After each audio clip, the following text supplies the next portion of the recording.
하겠습니다.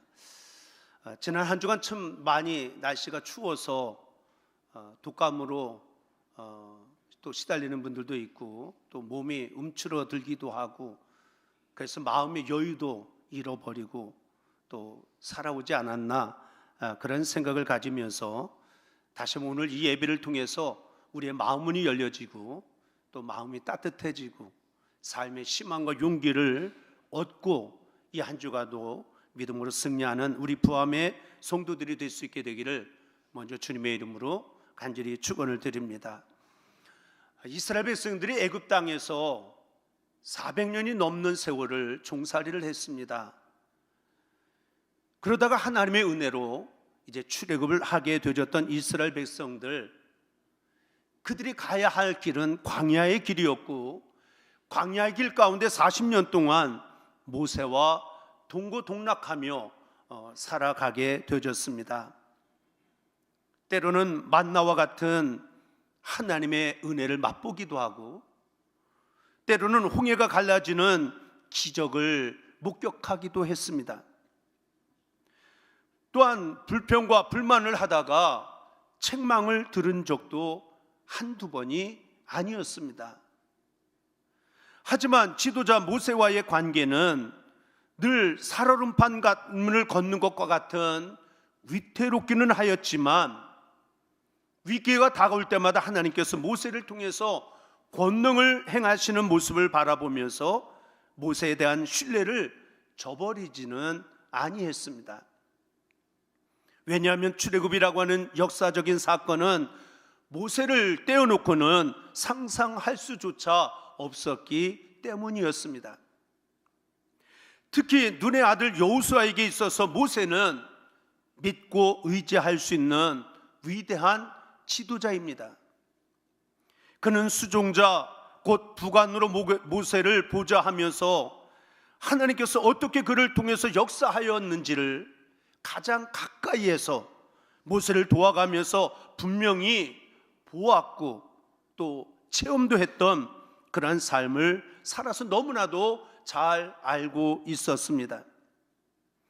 이렇듯 모세는 이스라엘 백성들에게도 또 여호수아에게도 절대적인 위치의 지도자였다라고 그렇게 말할 수가 있습니다. 그런데 그토록 그리워했던 가나안 땅을 목전에 두고 모세가 죽었습니다. 그의 죽음은 이스라엘 백성들에게 엄청난 커다란 충격이 되어졌습니다. 물론 부관이었던 여호수아가 받은 충격은 그보다도 더 이루 말할 수 없었지만 하나님은 모세의 후계자로 여호수아를 세우시고 또 가나안 땅을 향하여 나가는 나머지 여정 동안 이스라엘 백성들을 이끌라고 하는 명령을 받게 되어졌습니다.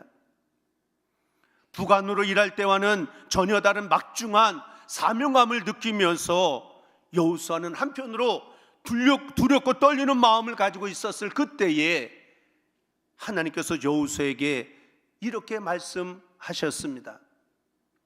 여호수아 1장 9절에 보면 강하고 담대하라, 두려워하지 말며 놀라지 말라, 내가 어디로 가든지 내 하나님 여호와가 너와 함께 하느니라. 이 말씀을 통해서 하나님께서는 모세가 행했던 권능의 근원이 바로 하나님이셨다라고 하는 것을 알려주셨고 또한 출애굽 여정 동안 모세와 함께 하셨던 것처럼 이제 여호수아와 함께 하겠다라고 하는 분명한 약속의 말씀을 하나님께서 여호수아에게 들려주는 말씀이기도 합니다. 모세가 이스라엘 백성들을 이끌고 광야의 길 40년 동안 진행하며 나갈 수 있었던 것은 오직 하나님께서 함께 하셨기 때문이었습니다. 마찬가지로 하나님께서 함께 하셔서 여호수아가 백성들을 이끌고 가나안 땅으로 인도할 수 있는 그러한 축복을 이루게 되어졌습니다. 마찬가지입니다. 바라기는 험한 세상, 험한 세월, 힘들고 어려운 인생길을 걸어가고 있는 우리 믿음의 성도들의 삶이 더욱더 강하고 담대한 삶을 살아가기 위해서는 무엇보다도 하나님께서 언제나 나와 함께 하신다라고 하는 분명한 신년주일에도 말씀을 드렸던 것처럼 가장 확실한 약속의 말씀을 붙들고 살아가는 것일 것입니다. 모세와 함께 하시는 하나님, 여호수아와 함께 하시는 하나님, 오늘 나와 우리 모두와 언제나 함께 하시는 하나님이신 것을 믿고 그 하나님과 동행하며 믿음 안에 전진하며 살아가기에 부족함이 없는 우리 모두가 되어줄 수 있게 되기를 주님의 이름으로 다시 한번 간절히 축원을 드립니다. 지난주에 찬송의 능력과 찬송의 위대함에 대해서 말씀을 드렸는데, 그러나 우리의 삶, 찬양을 회복하고 찬양 속에 하나님의 능력을 경험하며 살아야 할 우리의 삶의 모습이지만 삶의 현실은 너무 힘들고 어려운 환경들이 너무나도 많이 있습니다. 성도들 한 사람 한 사람을 이렇게 쭉 생각만 해도 말없이 흐르는 눈물들이 얼마나 많이 있는지 알 수가 없습니다. 우리가 성경 말씀도 보면 눈물을 흘린 사람들의 이야기는 참 많이 기록이 되어져 있습니다. 그 눈물 다음에 반드시 놀라운 결과들이 있었는데, 물론 그 결과라고 하는 것은 영적인 눈물을 흘린 사람들의 삶이 변화되어지고 기적이 일어나는 축복의 역사가 동반되어지는 그런 이야기들이 성경에 참 많이 기록이 되어지고 있습니다. 시편 6편 6절에 있는 말씀 가운데 보면 다윗은 이렇게 고백을 합니다. 내가 단식함으로 곤핍하며 밤마다 눈물로 내 침상을 띄우며 내 요를 적시나이다. 다시 말하면 다윗은 자신의 죄를 뉘우치면서 흐르는 눈물이 얼마나 많았던지 자기의 침상 요를 눈물로 띄울 만큼이었다라고, 물론 과장된 표현이기도 하지만 그만큼 다윗은 자신의 죄 때문에 회개하며 뉘우치며 흐르는 눈물이 있었습니다. 욥기서 16장 20절에 있는 말씀 가운데 보면 나의 친구는 나를 조롱하나 내 눈은 하나님을 향하여 눈물을 흘립니다 라고 그렇게 욥이 고백을 합니다. 욥이 상상할 수 없는 계속되어지는 엄청난 고난의 연속 가운데 있으면서 사람들의 이야기는 조롱거리처럼 들리는 이야기들이 수없이 들어올 때에 그 사람을 바라보고 그 사람들에게 불평하고 원망하고 그렇게 하는 것이 아니라 눈은 하나님을 향하여 바라보며 고난 속에 흘렸던 욥의 흐르는 눈물을 성경에서 우리는 발견해 볼 수가 있습니다. 이사야 38장 3절에 있는 말씀 가운데 보면 죽음의 절망 속에서 하나님 앞에 심히 통곡하며 기도하며 흘렸던 시스기야 왕의 기도의 눈물이 성경에 기록이 되어지고 있습니다. 또한 예레미야가 1장 2절에 있는 말씀 가운데 보면 예레미야 선지자가 밤새도록 애곡하며 눈물을 흘렸다라고 하는데, 왜 눈물을 흘렸습니까? 고난당하고 있는 민족의 아픔을 생각하면서 흘렸던 예레미야 선지자의 밤새도록 애곡하며 흐르는 눈물이 성경에 표현이 되어지고 있습니다. 누가복음 7장 38절 이하 있는 말씀 가운데 보면 자신의 지난 과거를 뉘우치면서 눈물로 예수님의 발을 적시고 그리고 예수님의 발을 닦아드리는 어느 여인의 눈물이 누가복음 7장에 기록이 되어지고 있습니다.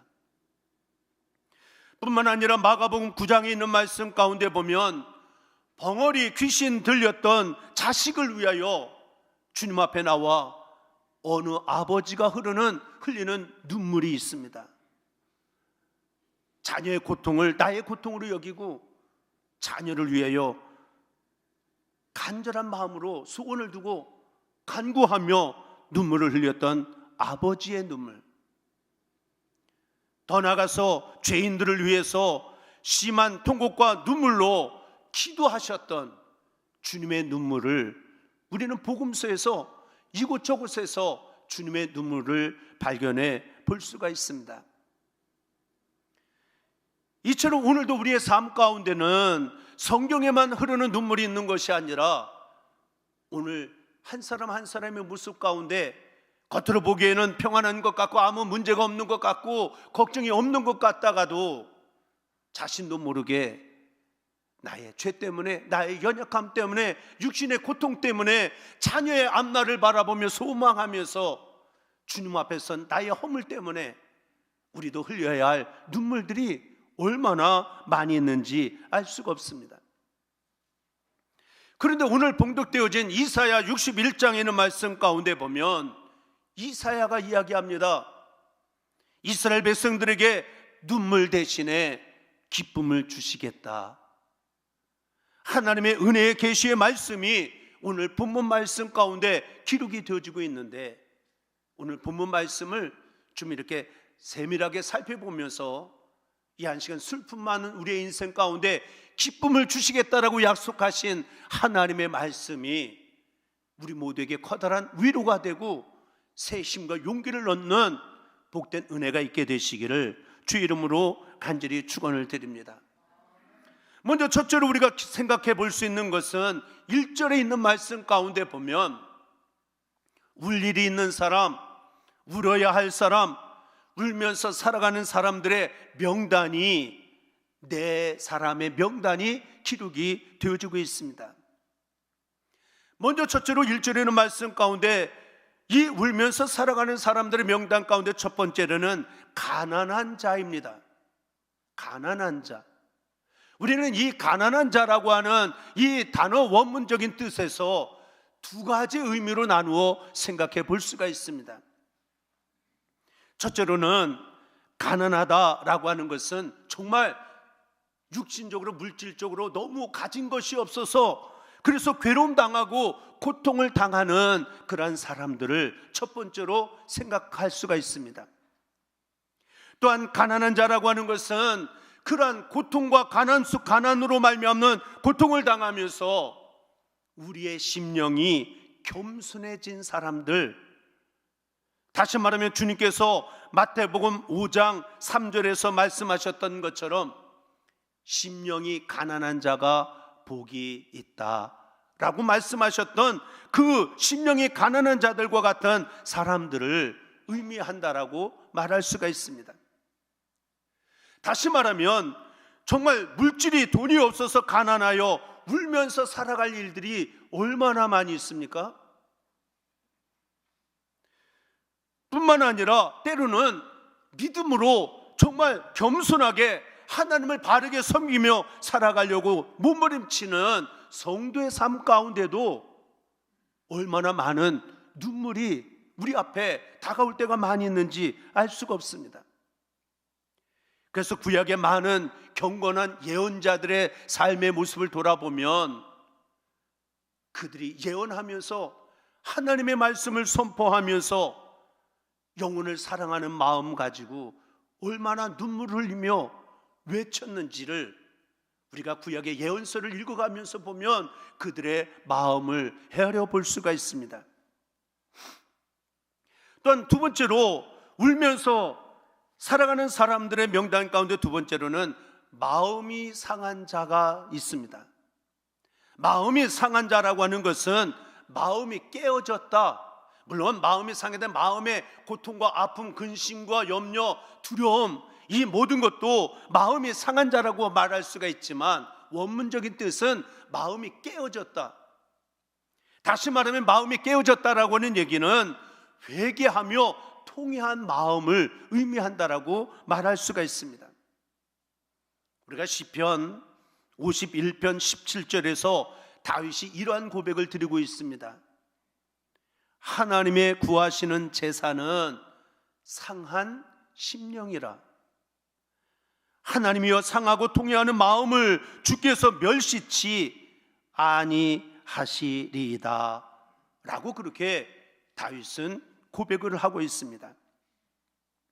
다시 말하면 하나님이 구하는 제사, 상한 심령, 나 자신이 죄인된 것을 깨닫고 죄인됨을 고백하고 그래서 깨어진 자가 되어져서 하나님 앞에 겸손한 마음으로 무릎을 꿇을 때에 하나님은 그 한 사람 한 사람 지난 날들의 허물과 죄를 다시 한번 그것을 들춰내시는 하나님이 아니고 모든 것을 뒤로 다 던져놓으시고 그리고 상한 심령 속에서 흘러나오는 그 눈물을 바라보시면서 먹물보다 더 검은 죄를 할지라도 그 죄를 신눈보다 더 깨끗하게 씻어주시고 용서해 주시며 기뻐하시는 하나님이신 줄로 믿습니다. 오늘도 이 한 시간 우리의 상한 마음, 상한 심령 있는 모습 이대로 하나님 앞에 예배하는 저와 여러분들을 하나님이 기뻐하시고 눈물을 닦아주시고 용기를 주시고 삶의 희망과 소망을 더하여 주시는, 그래서 상한 마음이 치유되어지는 복된 역사가 나타날 수 있게 되기를 주님의 이름으로 간절히 축원을 드립니다. 또한 세 번째로 울면서 살아가야 하는 사람들은 포로된 자라고 성경은 이야기를 하고 있습니다. 물론 포로에는 두 종류가 있습니다. 하나는 정치적인 포로가 있고 하나는 영적인 포로가 있습니다. 정치적인 포로는 전쟁에서 패배하고 전쟁에서 졌을 때에 이루어지는 포로가 정치적인 포로이고, 영적인 포로는 죄에 사로잡혔을 때에 결국은 우리는 영적인 포로가 되어질 수밖에 없습니다. 이스라엘 백성들은 정치적으로는 바벨론의 포로가 되어졌고 영적으로는 죄의 포로된 자로 살아가고 있었습니다. 또한 한 사람 더 울면서 살아가는 사람의 명단 가운데 하나는 갇힌 자, 힘이 없고 연약한 인생들로서 억울하게 감옥 안에 갇혀있는 인생들이 흐르는 눈물에 대하여 이사야는 이야기를 하고 있습니다. 이 상에서 말하고 있는 가난한 자, 마음이 상한 자, 포로된 자, 갇힌 자, 이 네 종류의 사람들을 통틀어서 본문 말씀 2절에 가서 보면 모든 슬픈 자들이라고 그렇게 표현을 하고 있습니다. 이들은 가난해서 울고 마음이 아파서 울고 억울한 마음, 슬픈 마음 때문에 울며 살아가는 사람들, 어찌 보면 오늘 우리가 살아가는 삶의 현재의 모습과 같은 그런 모습 속에 모든 슬픈 자들을 위로해 주시는 하나님, 주님을 이사야는 예언하고 있습니다. 여러분, 오늘 이 시간 우리들 자신을 한번 자신의 삶의 자리를 돌아본다라고 한다면 웃고 살 때가 많이 있습니까? 아니면 말없이 흐르는 눈물과 함께 살아가는 시간이 더 많습니까? 얼마 전에 SNS에서 깜짝 놀랄만한 그러한 내용이 발표되어진 것이 있습니다. 우리 한국의 직장인들이 하루에 웃는 시간이 얼마나 될까? 18초라고 한국 사람들이, 사실은 세계 속에 보면 한국처럼 좋은 나라가 없습니다. 한국처럼 아름다운 나라가 없습니다. 그런데 한국 땅에 1000만이나 되는 성도가 있다라고 하는데, 그런데 하루하루를 살아가면서 정말 그냥 웃는 게 아니고 정말 기뻐서 웃는 그 시간이 18초밖에 되지 않는 민족이 한국 사람이라는 거예요. 미국 사람들은 3분 9초 동안 웃고, 일본 사람들은 2분 21초 동안 웃고, 호주 사람들은 5분 11초를 웃는다. 어찌 보면 한국 사람은 18분을 웃어야 할 한국 민족인데 18초밖에 웃지 못하며 살아가는 우리 한국 민족이라고 하는 그런 통계가 발표가 되어져서 깜짝 놀랐습니다. 그만큼 오늘 우리가 살아가는 삶의 자리에 기쁨이, 웃음이 벌써 사라진 지 오래된 것은 아닌지, 뿐만 아니라 믿음 생활하는 성도의 삶 가운데 눈물도 점점 메말라져 가고 있는 것은 아닌지를 다시 한번 돌아볼 수 있는 저와 여러분들이 되어져야 될 줄로 믿습니다. 그러면 누가 이러한 슬픔을 해결해 줄 수가 있느냐? 오늘 본문 말씀 가운데서 우리가 그 해답을 찾는다라고 한다면 1절에 있는 말씀을 주목해 보면 내게 기름을 부으사 그리고 나를 보내사 라고는 두 단어를 우리가 주목해야 합니다.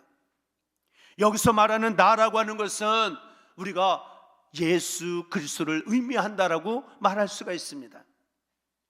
다시 말하면 우리의 삶 가운데 말없이 흐르는 수많은 눈물들이 있지만, 슬픔이 있지만, 예수 그리스도가 오셔서 우는 자들의 우연의 사연을 들으시고 그 슬픔을 해결해 주신다라고는 예언의 말씀이 오늘 본문의 말씀이다라고 하는 것입니다.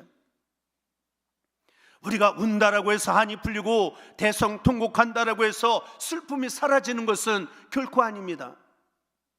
슬픔을 해결해 주시는 분은 주님이 내게 오셔서 주님이 위로해 주실 때 그 위로가 진정한 위로가 되어지고 그 위로를 경험하며 살아갈 때에 우리는 자유하는 해방의 기쁨을 누리며 살아가는 복된 인생이 되어진 줄로 믿습니다.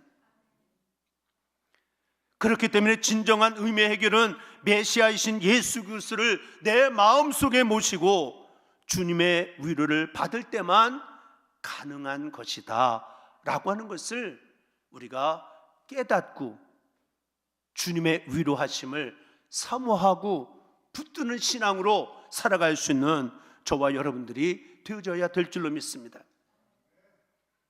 요한계시록 21장 4절에서 요한 사도는 이렇게 이야기합니다.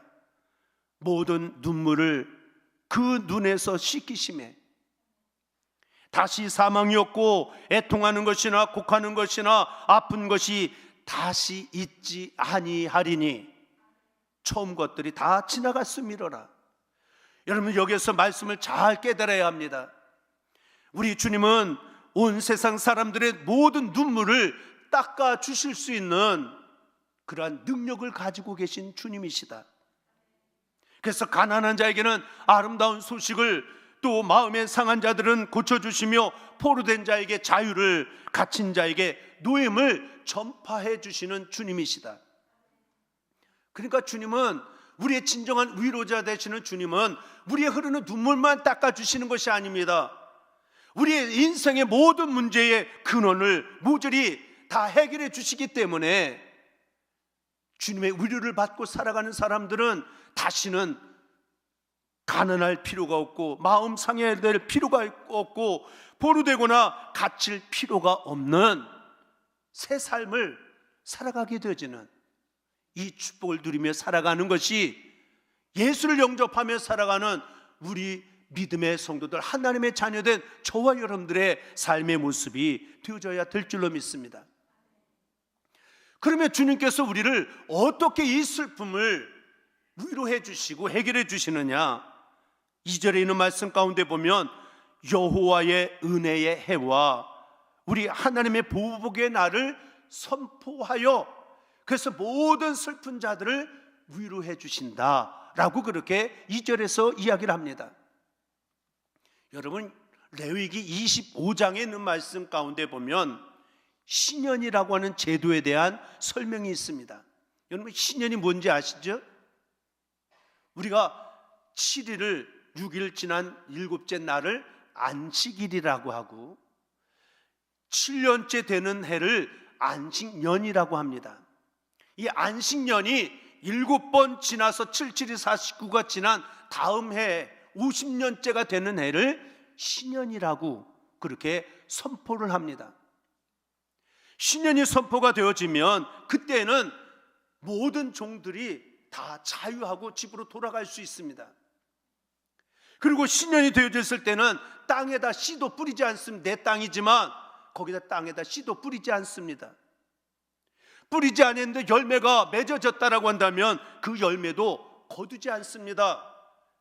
그래서 가난한 사람, 어려운 사람들이 와서 그것을 가져다가 그들의 삶을 유지하도록 베푸는 그런 삶을 살아가는 것이 바로 신년제도입니다. 그러니까 모든 사람, 모든 생축, 모든 소산이 자유로워지는 해, 이것이 바로 은혜의 해. 물론 이 신년제도는 예수 그리스도를 예표한다라고 말할 수가 있습니다. 다시 말하면 예수 그리스도가 오심으로 말미암아 은혜의 해가 선포가 되어져서 자유와 해방과 위로와 평강이 저와 여러분들에게 선포되어지는 축복의 삶을 살아갈 수 있도록 하나님께서 은혜를 베풀어 주셨다라고 하는 것입니다. 그렇기 때문에 저와 여러분들은 신년을 예표하는 예수 그리스도를 내 마음속에 모시고 예수를 나의 주로 고백하며 살아가는 저와 여러분들이 되어졌다라고 한다면 영원한 신년이 되어짐을 우리가 믿고 의지하면서 이제는 모든 삶에서 주님이 주시는 위로를 경험하고 우리의 삶의 자유와 죄로부터도 어떤 억울함 속에서 어떤 고통과 괴로움 속에서도 자유와 해방의 기쁨을 가지고 영원한 눈물도 고통도 아픔도 괴로움도 죽음도 없는 하나님의 나라를 소망하며 살아가는 저와 여러분들이 되어져야 될 줄로 믿습니다. 그런데 중요한 것은 이런 은혜를 누가 받느냐? 3절에서 이야기합니다. 무릇 시온에서 슬퍼하는 자에게. 여러분, 시온을 떠나지 않고 시온에서 회개하고 애통하며 간구하는 사람들이 이러한 은혜의 해에 주시는 은총을 맛보며 경험하며 살아가게 되어진다라고 하는 거예요. 물론 여기서 말하고 있는 시온은 예루살렘을 말하며 오늘 저와 여러분들에게 있어서 이 시온은 바로 우리 부암제단을 의미한다라고 말할 수가 있습니다. 비록 바벨론에 육신적으로는 붙잡혀가서 포로 생활하고 있지만 그러나 시온을 잊지 아니하고 하나님의 일을 바라보고 하나님의 나라를 소망하며 하나님의 구원하심의 역사를 믿고 의지했던 사람이라야 진정한 하나님의 위로를 해방의 축복을 경험할 수가 있다라고 하는 것입니다. 바라기는 서론적으로 우리가 말없이 흐르는 많은 눈물들이 있다라고 얘기했는데 그냥 말없이 그냥 눈물만 흘리는 것이 아니고 시온에서 슬퍼하는 자, 제단을 더욱더 가까이 하고 제단에 엎드려 하나님을 바라보고 제단에 엎드려 무엇이든지 믿음으로 구하고 찾고 두드림 속에서 하나님의 은혜를 경험하고 주님이 닦아주시는 위로를 경험하며 나가는, 그래서 슬픔이 아니라 기쁨이 되어지는 복된 역사를 경험하며 살아갈 수 있는 우리 부암의 성도들이 되시기를 주님의 이름으로 간절히 축원을 드립니다. 그래서 3절 이하에 있는 말씀 가운데서 이러한 시온에서 슬퍼하는 자들에게 하나님이 어떤 은혜를 주시느냐? 슬퍼하는 자에게는 화관을 주시며, 화관을 주신다는 얘기는 존귀와 영광을 상징한다라고 말할 수 있습니다. 다시 말하면 너무 괴롭고 고통스럽고 아픔이 있는데 우리의 삶에 화관을 씌워주시는, 그래서 존귀하게 하시고 영광을 우리의 삶을 통해서 받으시도록 하나님이 도우시고 역사하시는 축복의 은혜를 경험하게 되어진다. 슬픔 대신에 기쁨을 주시고 근심을 대신하여 찬송을 주신다라고 말씀을 하고 있습니다. 더 나아가서 10절 이하에 있는 말씀 가운데 보면 구원의 옷을 내게 입혀주시고 공의의 겉옷을 내게 더하시며 신랑이 사모를 쓰며 신부가 자기 보석으로 단장함 같게 해주신다라고 그렇게 약속해 주고 계십니다. 다시 말하면 그렇게 슬퍼하는 인생들이었는데 그 슬픔이 그냥 내 삶의 잠에서 탄식으로 흐르는 눈물이 아니고 시온에서 하나님 앞에 나와 주의 제단에 엎드려서 하나님 앞에 흐르는 눈물 가운데는 머리에 화관을, 마음속에는 기쁨을, 입에는 찬송을, 안에는 의의 옷을, 겉에는 구원의 옷을 입혀주시고 각양 보석으로 단장을 해주신다라고 하니 이 얼마나 커다란 은혜의 축복인지, 저와 여러분들이 이 은혜를 지금 누리고 살아가고 있는지, 체험하며 살아가고 있는지를 다시 한번 점검해 볼 수 있는 우리 모두가 되어져야 될 줄로 믿습니다. 바라기는 다시 한번 3절 상반절을 주목하시면서 무릇 시온에서 슬퍼하는 자, 이 말을 바꿔 말하면 슬퍼하지 않는 사람들은 하나님의 축복을 경험할 수 없다. 또한 눈물 뒤에만 경험할 수 있는 것이 3절 이하의 11절까지 나오는 하나님의 놀라운 은혜의 축복이다라고 하는 사실을 우리가 분명히 깨달아야 될 줄로 믿습니다.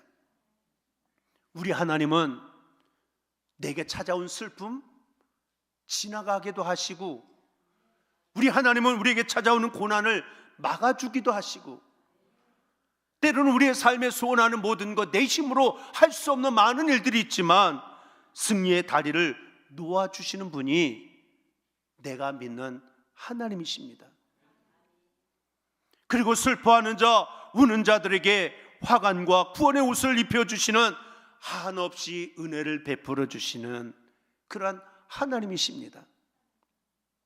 다윗은 시편 56편 8절에서 이렇게 고백을 합니다.